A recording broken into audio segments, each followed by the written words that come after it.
Can you hear me? Hello. Yeah. How are you doing? I'm great. What about you? Good, Sumit. So, what are you doing for the day? Are you having any positions?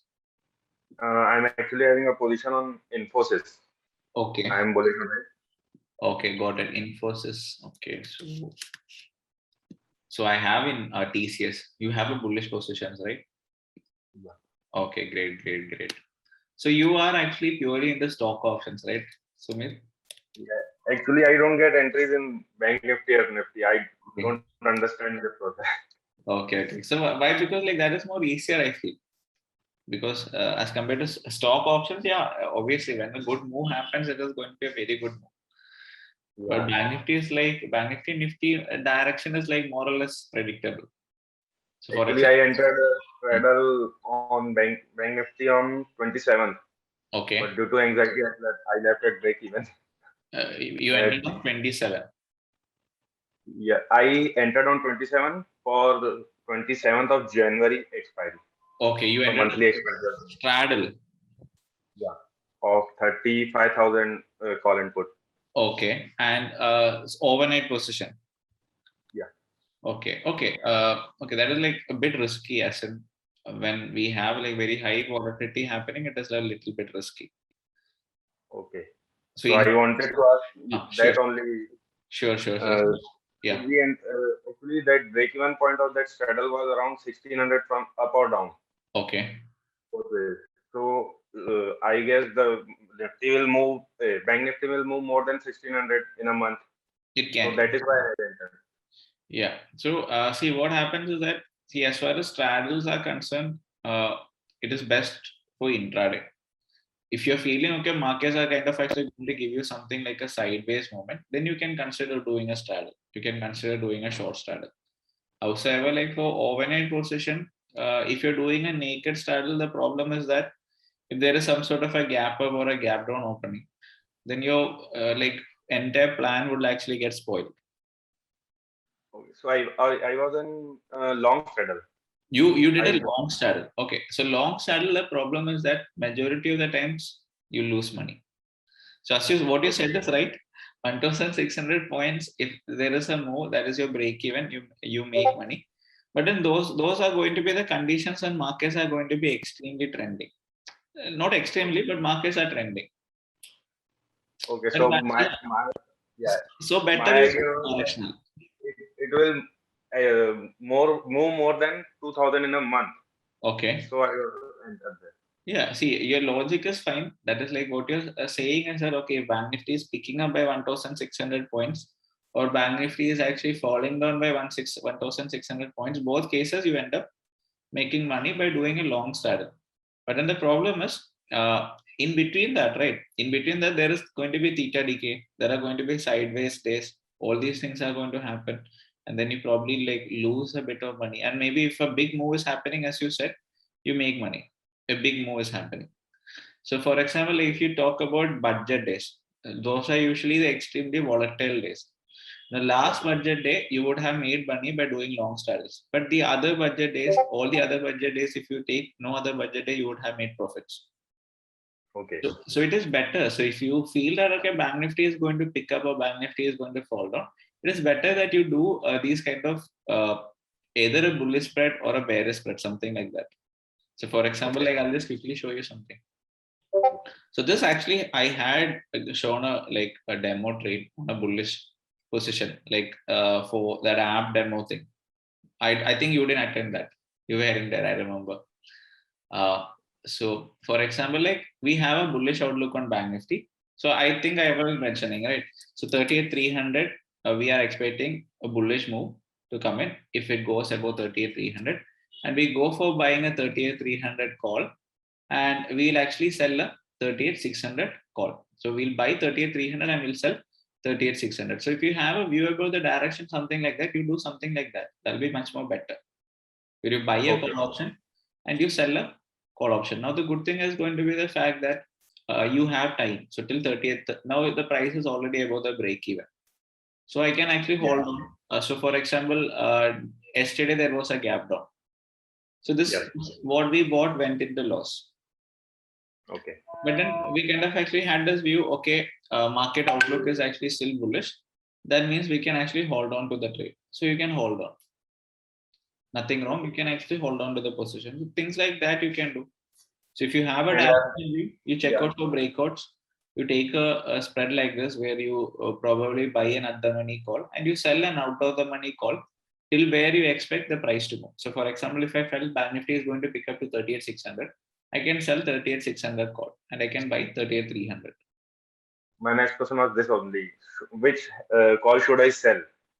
Okay, Yeah. two ways are there. Okay, so one thing is risk reward, right? So what are the kind of risk you are comfortable in taking? What are the kind of reward you're looking out for? So for example, now you see that Bank Nifty is trading at 38,700. Okay, Yeah. that is above 38,600.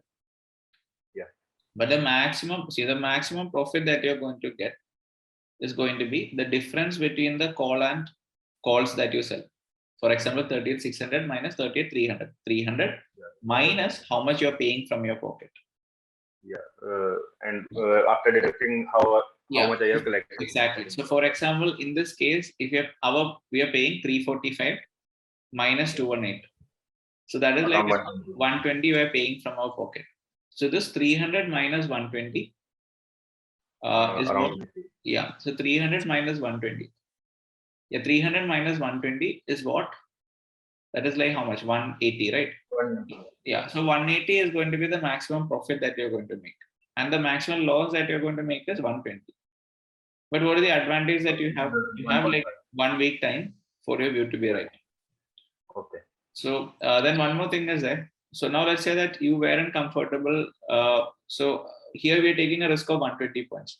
That means on one lot, you're taking a risk of 120 into 25, 25. right? Okay. Around So 4,000. so that means like you are kind of actually, let's say around 3,000 rupee risk you're taking, Yeah. right? So now let's kind of actually say that you are really not comfortable in taking a risk of that much on a lot. Okay. Then you probably could have actually sold 38 500. Then you could have collected more premium, so your loss could have maybe come down to 80 rupee, something like that. But the reward will also. Obviously your reward would also come down. In that case your reward would be maybe something like a 1:1. Okay. Now see, there is one more approach, and this is actually the best approach that you can take. But this case, like both legs, so as far as our app is concerned, both legs you have to enter together. So that is Okay. why like both has been ended together. Now on the other hand, say let's say that you're seeing a breakout happening from 38,300. Okay. Okay. So you can start by buying the 38,300 call. So once the breakout is happening, you can buy the 38,300 call, and you need not sell the call. Okay. You can Okay. start by buying the 38,300 call. Now once some move is happening, so you breakout. Usually what happens at the time of a breakout? Initially that move will be there. After some time, maybe some sort of a pullback, something like that will happen. So under such situations, what you could potentially do is first you can start by buying the call option, and then at a later point of time you can sell the call option. So in that case, you'll get the advantage that whatever you buy, the premium will increase. And for the 38,600 we talked about selling, no, that premium will Yeah. also be on the higher side. That will also Okay. increase.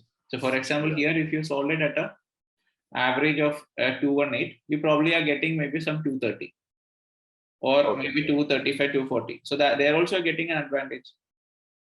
Yeah. You're We are getting collecting the more premium. 12 rupees. Yeah. Yeah. So then your risk reward will be better. So your risk reward will be the best in that case. Okay. Okay.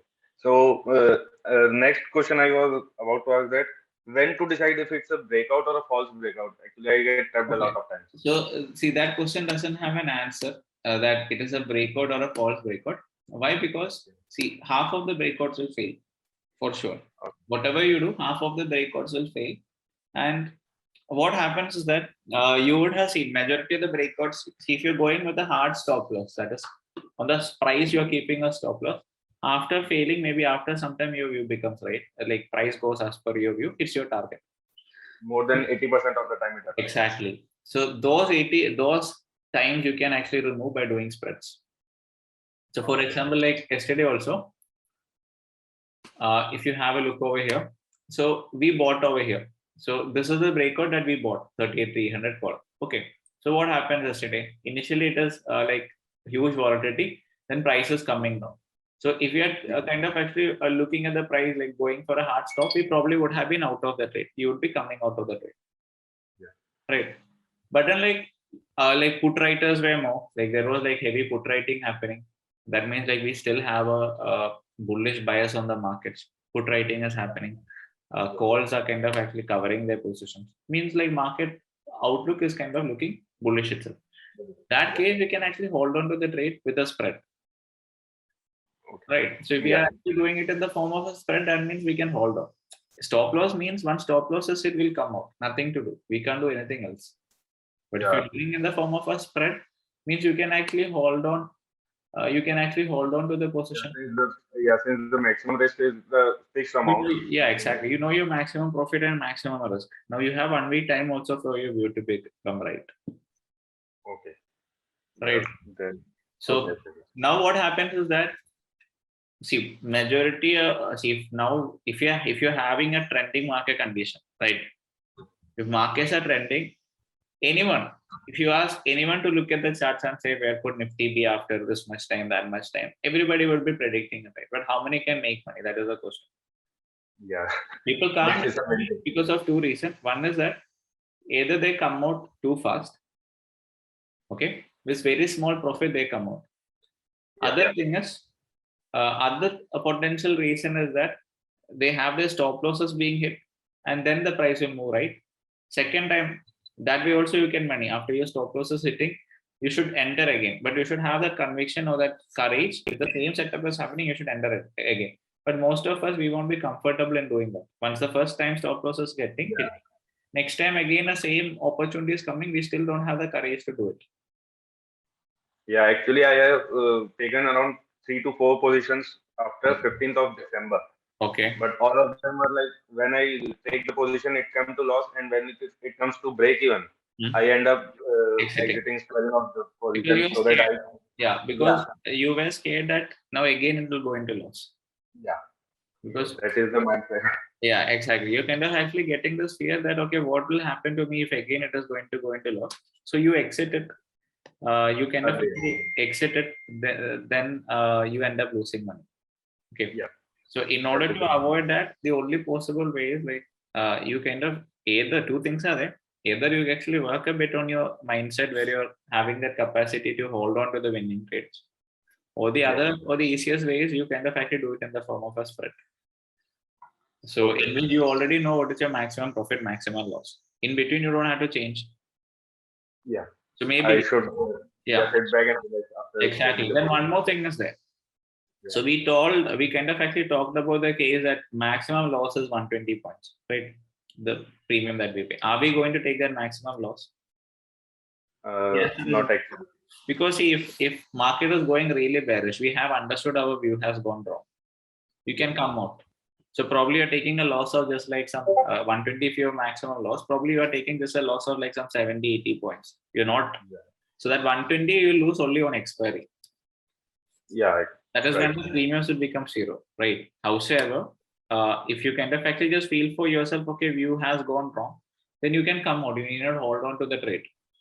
Okay, so there is no point, or there is kind of actually no need for you to still hold on to that particular trade for your view to become right. Because if you feel okay, your view has gone wrong, come out of it. No need to hold on for a certain date, so that like we can wait up to 20th or 25th of the month to wait for our view to go right. Okay, so you're kind of actually saying about monthly expiry, right? Yeah. See, as far as these kind of direction spreads we are doing only in weekly expiry, debit spreads, because it is going to be cheaper for you to enter. Only thing is you have only 1 week time. So if momentum is there, a breakout is happening in 1 week time, you should be right. There is no point in waiting for one month. Then you can do a new spread. So we are doing it in weekly options only, not in monthly options. And so what I just wanted to say is like still you will have premium. You kind of have some premium still left. Yeah. Because if let's say Nifty or Bank Nifty is making a big fall, our view is completely changing. You don't wait till expiry, you can come out. You can take part of the profits. Sorry, half, maybe half, more than half you'll have to book. So 120 is your maximum loss, maybe 80 points. 80 points, something you'll have to book a loss, you'll have to come out. Okay. But still, risking 80 points to make 200 points is like 1:2, more than 1:2, because you can make, okay, let's say you're booking 100 points loss, you can capture 200 points profit. That is like 1:2, right? Half of your time you will become right. Yeah. So Right. I'll be profitable. Yeah, exactly. So now, once again, I told you the other case where you are buying the call option first. Some move is happening in your direction, and then you're converting it to under spread. Once you feel okay, this movement is not going to last, then later on you're converting into spread. So in such cases, your risk reward is going to be even better. Okay. So you go with the at the money options only, not in the money options. No, I go with always at the money. So that depends on what you're comfortable with. So I see what is the risk reward. I go with at the money option. So there is a move happening. At the money options will get a good change. Then I'll kind of actually convert into a spread usually. But this case, what I have shown, I have both the legs entered together. We were actually showing a thing on the app. Like we were actually showing a demo on the app where both are being entered at the same time. Okay. And one more question is that should we expect some big move on the results day? Like today, Infosys is giving quarter three results. Yeah. So usually, like, see when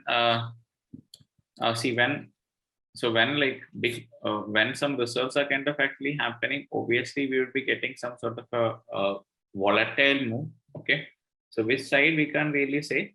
It is common. So maybe what happens is if results are good, market will fall down. Results are bad, stock will pick up. Oh, there must be relation. Yeah, it is kind of actually usually the opposite side things happen, but we can just defend that way. Usually it is opposite. When results are good, markets fall down. When results are bad, the stock picks up. Okay, it varies. Okay, okay, okay. But we Thank can you. just decide that way. I would highly recommend you do only spreads. You don't do anything else, you do only spreads, because uh, your problem is also that you don't hold on to the winners. Okay. Yeah. And like I personally realized that, see, when markets were trending, it was easy. You buy an option, you can hold on, or you sell a put option, I could hold on. But now when markets are kind of getting shaky, I can't manage it. Or multiple trades I should take. So I haven't taken any trade today. I haven't taken any trade. Last, I took a position in a Nifty for myself on last Friday, bullish side. Then on then Monday we took. Then we didn't do anything. We just sitting. Okay. Then today, like one more before this call, like we had like one more like live trading session where just to show a demo of how to buy delivery. That's it. So if you is more comfortable, so as long as your view is right, you can just hold on, right? You don't have to take multiple trades. Actually, I have created some baskets of spreads. Okay. All of them, almost 80% of them are profitable, but I haven't actually traded them. Yeah. So that because like your profit would be comparatively lower. When you're kind of actually doing a naked thing, your profits will be higher. But then the problem is, how many of us will actually have the conviction to hold on to it? If you're just winning like 3 out of 10 times or 4 out of 10, how many will have the conviction to hold on to the win? That's the problem. If you can do that, naked, yeah, definitely you can do. But then until and unless you're comfortable in that, it's better that you purely do spreads. Okay, okay, great. Yeah. Got it. Thank you. Yeah. So any other questions, man, Sumit? No. Thank you very much. So cool. So we'll connect. You just let me know. See, once you start doing spreads, you won't do anything else. Nothing else will do. Okay. Because like you have a good peace of mind. You don't have to kind of stay for like you don't have to kind of sit for long. You can just hold on to the winning trades. Now, if it is a losing trade, once your view goes wrong, then you have to cut. Okay. Actually, I have the Infosys position that I have is also in form of spread. Okay. I have bought a call and sold a far OTM call. Okay. Yeah. So that is now running in profit around 1,000 or 2,000 bucks. So I'll see if I have to square it off about. Yeah. So if it is above your break even, then you can consider holding. If it is not, then you can cut. So thing like if it is a winning trade, you can hold on to gain the maximum profit. If it is a losing trade, your view has changed. Come out with whatever loss that you had taken. Don't wait for full loss. Yeah. Done. Okay, man. So nice connecting with you. So we'll connect later. We'll just see Yeah, sure. how you're able to follow. Maybe 2 weeks time is good enough because you understand already all this stuff. Yeah. The 2 weeks time is actually good enough for the next meeting because you already follow all these things, right? You understand it very well, and you're doing it in stock I'm market. a CA final dropout. What? I'm a CA final dropout. Okay, see a final dropout. Okay, no problem. Yeah. Okay, man. Thank you very much. Nice connecting with you. Thank you. Bye. Same here. Sure.